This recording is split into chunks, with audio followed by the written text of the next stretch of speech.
Yaren Leyla'yı da konuştuk orada. Aslında bir müjdesini vermiştik. O zaman Buğra'ya çok gerek yok sanki. Teşekkür ederim. Ben gidiyorum o zaman. Fantastik de bir sinema. Sen anlatsan. Zaten öğrenmişsiniz Buğra'dan o yüzden. Çekim yaptığımız yerde üstümüzden döndü yani. Ya, size bir selam vermiş bence. Verdik, ücretini ödedik onu. Konuk oldu. Konuk oldu. Zıpladınız, ayaklarınızı yere vurdunuz mu? Öyle mi oluyor? Öyle mi yapmam lazım? Yapmadıysanız bitti artık. Niye o ne oluyor? Hani- Ben Ya. Bunu yapmanız gerekiyor. Bak 3 gün sonra görürüm, zıplarım oldum yerde. Millet bakar, öyle bir şey var değil mi? Vallahi var. Sen yaptın mı? Gittin mi? Gittim. Peki sen Bursa'ya ne kadar. söylemiştin? Yani. İstanbul, Bursa'ya. Bir tek tipleşme var. Bu tek tipleşme içerisinde bizim yaptığımız filmin kıymetli olduğunu düşünüyorum. Aslında onlar da bize özeniyor ama onlar sahiplendiği için mesela Lord of the Rings'e baktığınız zaman veya Game of Thrones'a Mezopotamya ve Anadolu ve o Orta Asya mitlerinden oluşturulmuş. Ya inanılmaz bir coğrafyada yaşıyoruz. İnanılmaz bir yetenek. Yani üçü de öyle. Çok Ama acayipler. şu küçük çocuk. Ama şu üçü. Bizi gerçekten çocuklar yemişler orada. Onların çocukluğu gibi olmuş ya. Evet, biraz öyle olmuş. Başka unutamadığınız anı var mı? Çünkü enteresan da bir set olmuş. Hem doğa çok güzel, hem çocuklar var. Ki Var var mı? galiba. Benim yok. Ben Onur'un evde var anladığımız oturuyordum kadarıyla. yani. Onlarda vardır muhtemelen. Aysun Özle, Başka Şeylere hoş geldiniz. Kanalıma hoş geldiniz yani. Evet, bugün güzel, çok eğlenceli, ailecek seyredebileceğimiz, aslında sinemada da çok örneğini görmediğimiz bir filmi konuşacağız. Yaren Leylek. Evet, uzun zamandır aslında beklediğimiz bir filmdi. Burayla daha önce de bunu konuşmuştuk ve o gün geldi, çattı. Bugün Yaren Leylek'i hep beraber izleyeceğiz birazdan. Ama önce elbette çok sevdiğimiz oyuncularıyla ve yönetmeniyle birlikte Buğra Gülsoy, Seçkin Özdemir, Hande Doğandemir ve Onur Uzun bizimle birlikte. Hoş geldiniz kanalıma. Hoş bulduk. Hoş bulduk. Hayırlı olsun önce. Evet, hayırlı Teşekkür olsun. ederim. Evet, böyle kurumsal hayattan sonra 25 yılın sonunda Bence çok güzel olacak. Çok da uzun soluklu olacak. çok teşekkür ederim. Ama zaten hiçbir şey değişmemiş gibi. Hani biz Evet, seninle 2 evet, hafta aynen. önce zaten Aynen. yine başka bir yapımı konuşmuştuk. Yaren Leyla'yı da konuştuk Evet. orada. Aslında bir müjdesini vermiştik. O zaman Buğra'ya çok gerek yok sanki. Teşekkür ederim. Ben gidiyorum o zaman. Güldürmeyin. Ama tabii film çekileli oldu bir süre. Uzun Uzun da bir süre üstüne çalışma Orayı fırsatımız anlatır oldu. yönetmenimiz. Aslında evet Onur, sen de mi başlasak? Hani Nasıl Tabii isterseniz. yönetmenimizle başlayalım. uzun mu çektiniz? Aslında hani güzel bir İsmi set gibi ortamı olduğuna eminim. Çok eğlenceli olduğuna da eminim ama farklı bir yapım çıktı. Sonunda üstüne de çok çalıştınız. Stüdyo kısmı ve o fantastik bir şey olduğu için aslında onu da söylemek lazım. Aslında çok böyle sıradan bir film değil bu. Gerçek bir hikayeden, Yaren Leylek'ten, hepimizin basından, medyadan, haberlerden tanıdığı Yaren Leylek'in hikayesinden bir kurgulanmış fantastik de bir sinema. Sen anlatsan. Zaten öğrenmişsiniz Buğra'dan o yüzden. Yani benim aslında hikayeyle alakalı konuşmaktan daha önce söylemek istediğim bir şey var bununla alakalı. Şimdi bu günümüz çağında sadece Türkiye'de değil bütün dünyada biliyorsunuz ki teknolojinin gelişmesiyle çok büyük bir dejenerasyon hakim, yozlaşma hakim. Bu yozlaşmanın içerisinde kültür çok kaotik bir hızla ilerliyor ve değişiyor. Ve bu değişimin içerisinde biz artık çocuklarımızı, kendimizi dahi koruyamıyoruz bundan. Bu film Yaren Leylek'imiz, Yaren Leylek bu noktada gerçekten bize eski o samimi duyguları tattıran, o sosyal medya yokken ki bize gerçek aile bağlarını hissettiren, yani çok güzel, sıcak bir film. O yüzden ben böyle film yaptığımız için çok mutluyum. İhtiyaç vardı. Ya ben öyle düşünüyorum. Yani benim artık oğlum büyüdü, 16'ya falan geldi ama o büyürken çok az birlikte film izleme şansımız oluyordu. Yerli olarak söylüyorum. Yabancılarda da hani gerçi o kadar çok yok ama bizde hani oturup ailecek izleyeceğimiz ama işin içinde çocukların da olduğu, yani çocuklara da hitap edebilecek ama birlikte de izleyebileceğimiz çok film yok. O yüzden büyük bir açık kapanıyor bence.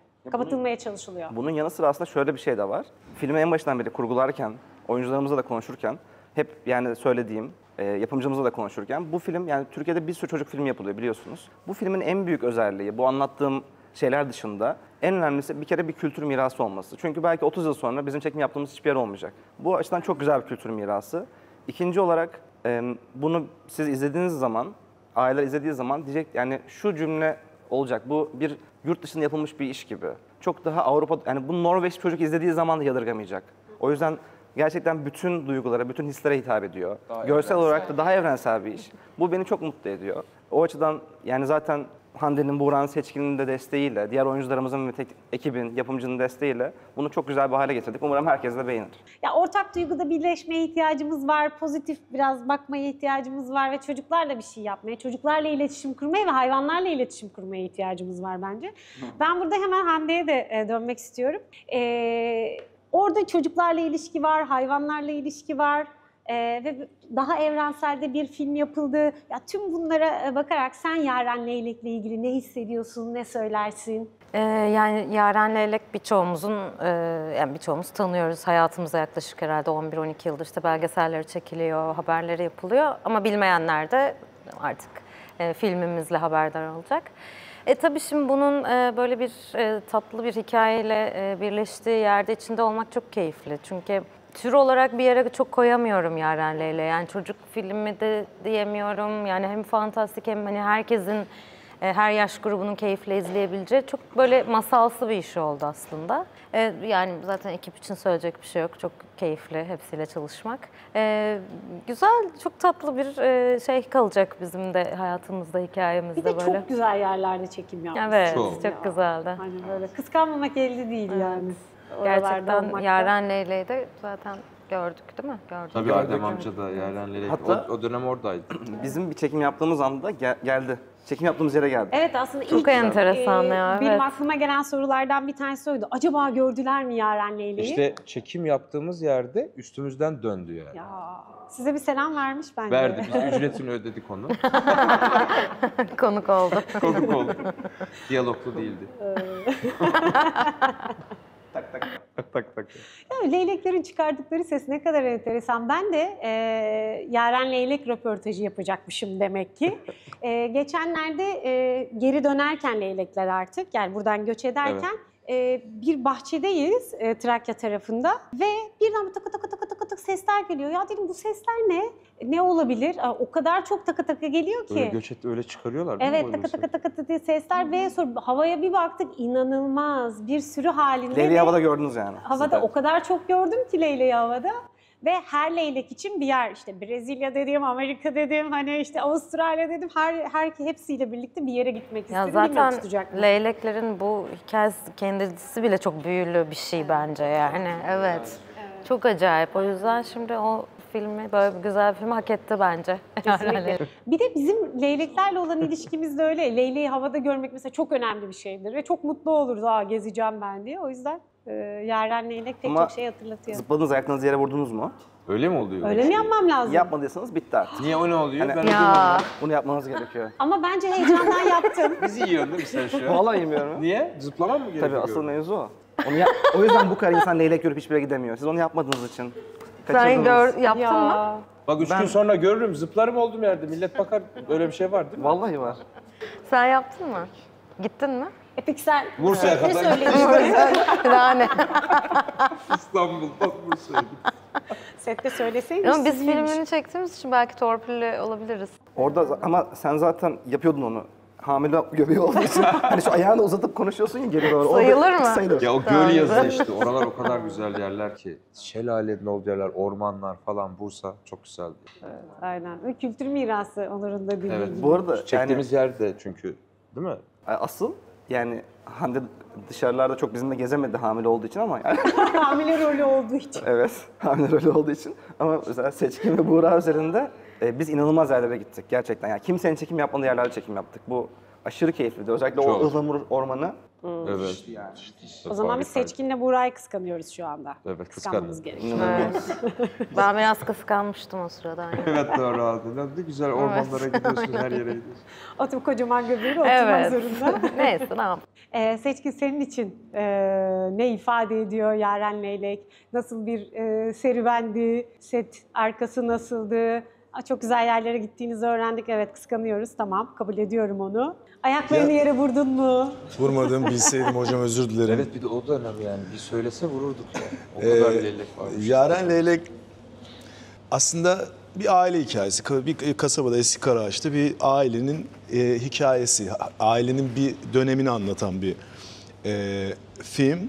aslında küçük bir hikaye ama kendi içerisinde çok büyük duyguları olan hikaye. O tarafıyla benim çok hoşuma gitti ve bütün dünyası, atmosferine baktığımda, okuduğumda gerçekten masalsı bir dünya içerisinde fantastik öğelerinin de olduğu, büyüklerle duygusallaşan, küçüklerle çocuklaşan bir hikaye olması ve atmosferi gerçekten benim hoşuma gitti ve içinde bulunmak istedim ve o enerjiyi çekerken de zaten yaşadık hep beraber. Umarım seyirciye de bu düşündüğümüz ferahlık, Onur'un anlattıkları seyircimize de geçer umarım. Biz güzel bir enerjiyle çektik. Herkesin içi pırpırdı gerçekten de, yani hani çocuklarla biz de çocuklaşmış gibi o enerjide çektik filmi. Ve güzel olacağını düşünüyorum. Umarım seyirci de aynı duyguları hisseder bizimle. Evet. Çocuklarla daha fazla planınız vardı mı? Tabii. Ya zaten hikayenin benim hoşlandığım kısımlarından biri de şu. İki tane küs kardeşin çocukken aramaya başlayıp bulamadıkları şeyi yıllar sonra çocukları aramaya başlıyor. Ve iki küs kardeş de aslında bu vesileyle de iyileşmeye başlıyorlar. O yani Tabii, hikayelerinden biri de bu. Karaada diye bir ada var. O yüzden Orada hep çocuklarla birlikteydik biz de. çok güzel. Biz de onlarla çocuk olduk yani. Orada ölümsüzlük suyu var. Destana göre, artık masala göre. Biz de o ölümsüzlük suyunu aramaya bir maceraya çıkıyoruz çocuklarla birlikte. O macerayla birlikte de aslında abi kardeşin de bir iyileşme süreci, ailenin de bir iyileşme sürecine dönüşüyor. Yani abi kardeş duygusu, küslük, barışma, yani özlem, hepsini içerisinde barındıran, dediğim gibi aslında bir ailenin küçük bir hikayesini anlatan ama içinde duyguları çok büyük olan, güzel olan bir hikaye bence. Evet. O yüzden ihtiyacımız olan şey diyorum yani böyle. Bir de şey çok hoş anlattığım bu iş özelinde. Bütün bu bağlamı biz bir Hıdrellez etkinliği, aslında bizim her sene kendi kültürümüzde de var, bütün Türk kültürlerinde de var biliyorsunuz Ateşten atlarız. gibi. Bu Hıdrellez aslında kelimesi Hızır ve İlyas'ın hızlı hızlı söylenmesinden günümüze kadar Hıdrellez'e dönüştüğü için. Ve bu Hıdrellez aslında Hızır İlyas'ın niye görüşemediği, aslında bunlar ölümsüzlük suyunu ilk içen insanlar. Ve bütün konu, bir işte babaannemiz var, Meral Çetinkaya oynuyor. Babaannenin anlattığı bir masal üzerinden bunu, bütün buradaki kardeşlik ve aile duygusunu bu hikayeyi takip ederek göstermiş oluyoruz. Bu bence çok keyifli. O açıdan böyle bir şeye yer vermesi, kendi kültürümüzden bir şeyin senaryoda, yani Arzu'nun da eline sağlık, böyle bir entegrasyonu bence çok keyifli. Kesinlikle yani fantastik. Kendi coğrafyamızın Evet. kendi fantastik sinemamızın içine yerleştirmemiz. Evet. Yani. Ya bir de biraz önce de konuşuldu ama yani biraz bizim sektörde çeşitlilik biraz azaldı gibi hissediyorum. Tür anlamında. Bir de sektör biraz şeye döndü. Yani bir ilgi gördüğünde bütün sektör aslında onun peşinden, o türün, o tarzın peşinden gitmeye başladı. O yüzden bir tek tipleşme var. Bu tek tipleşme içerisinde bizim yaptığımız filmin kıymetli olduğunu düşünüyorum. Aslında tabii ki aile filmleri, çocuk filmleri yapılıyor. Bizim yani sektörde de yapılıyor yıllardır ama bu ölçekte, büyük ölçekte böyle işlerin var olmasının önemli olduğunu düşünüyorum. Çeşitliliğin önemli olduğunu düşünüyorum. Bizim de ona bir nebze de olsa katkımız olursa sektör içerisinde ne mutlu diye düşünüyorum açıkçası. Yani aslında hikaye bazında hep böyle başka kültürlerin hikayelerine öykünülüyor.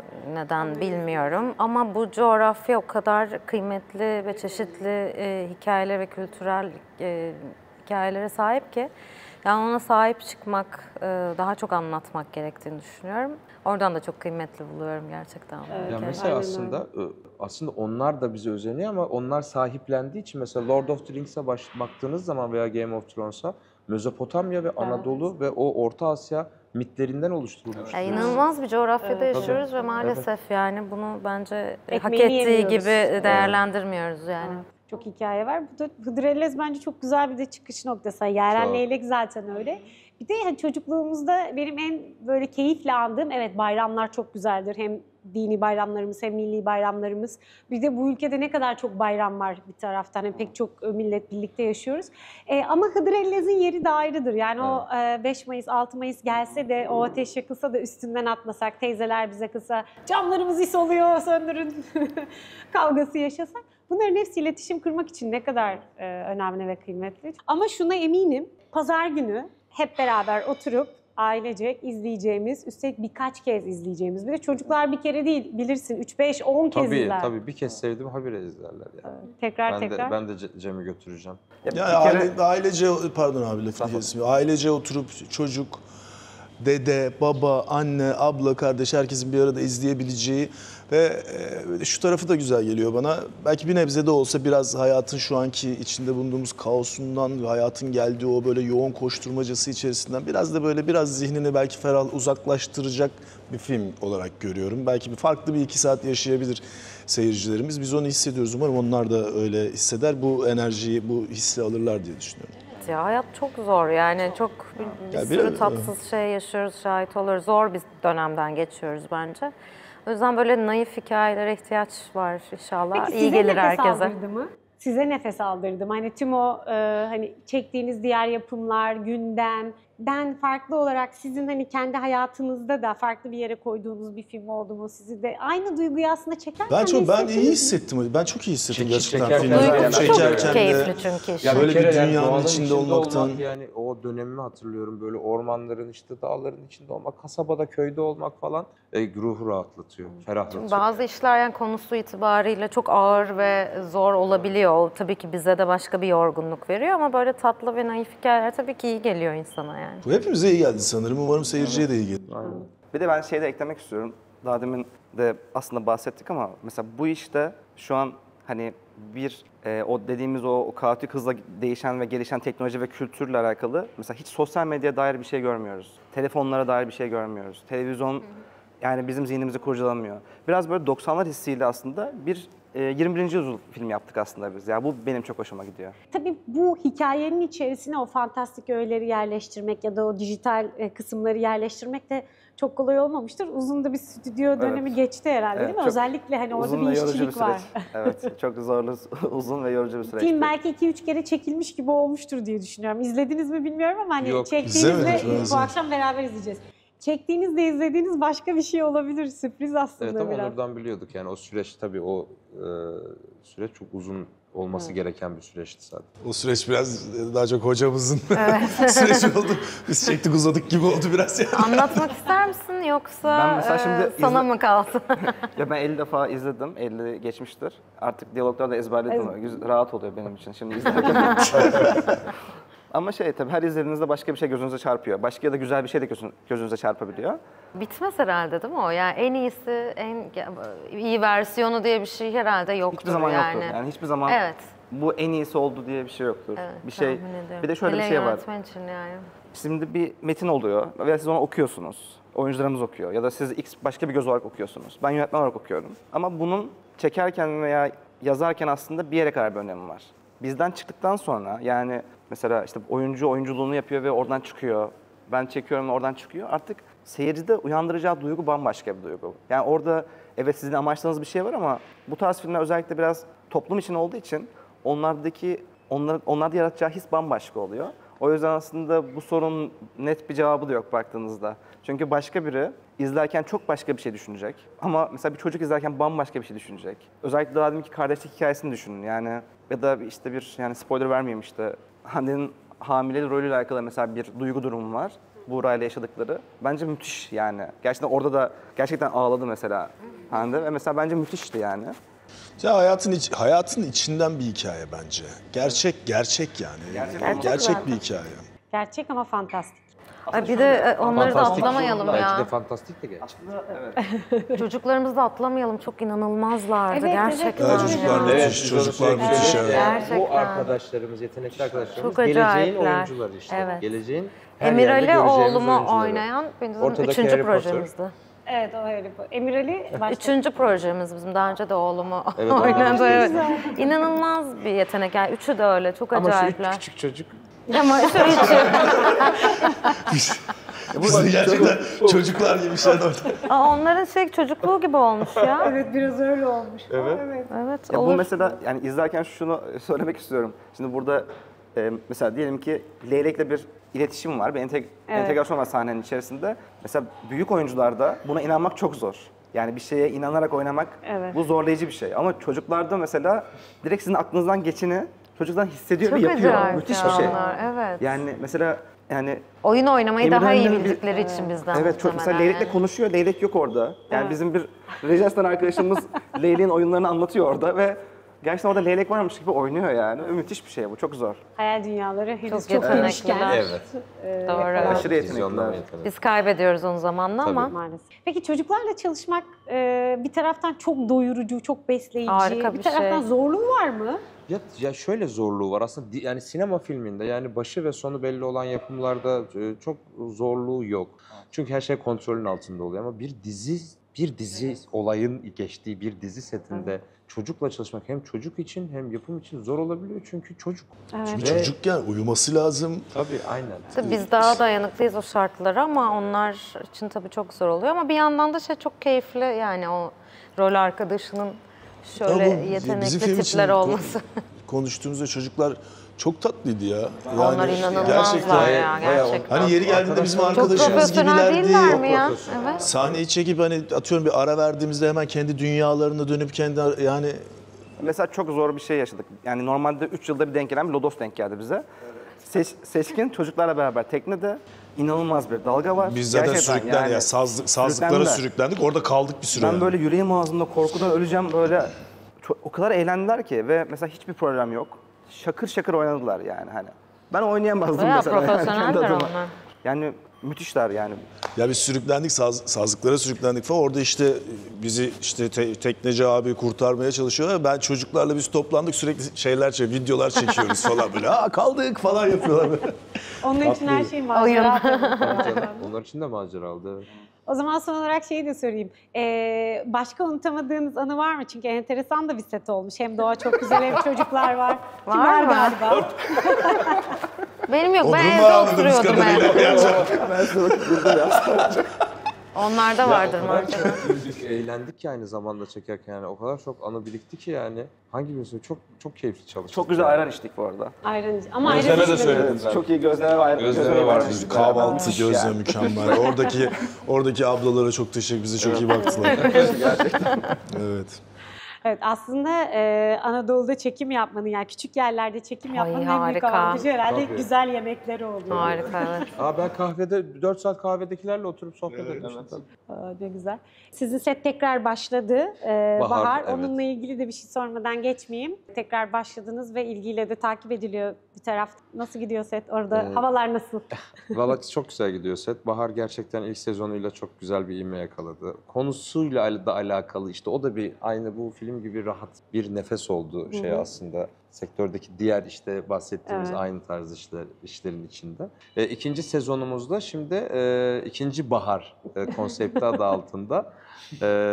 Bahar'ın ayağa kalkmış ve yeni bir hayata atılımını göreceğiz. Çok keyifli geçiyor. Evet, İşler daha da karışıyor sanki orada. Tabii iyice Birbirine karışacak girdi yani. her şey. Evet, Bahar Dallas.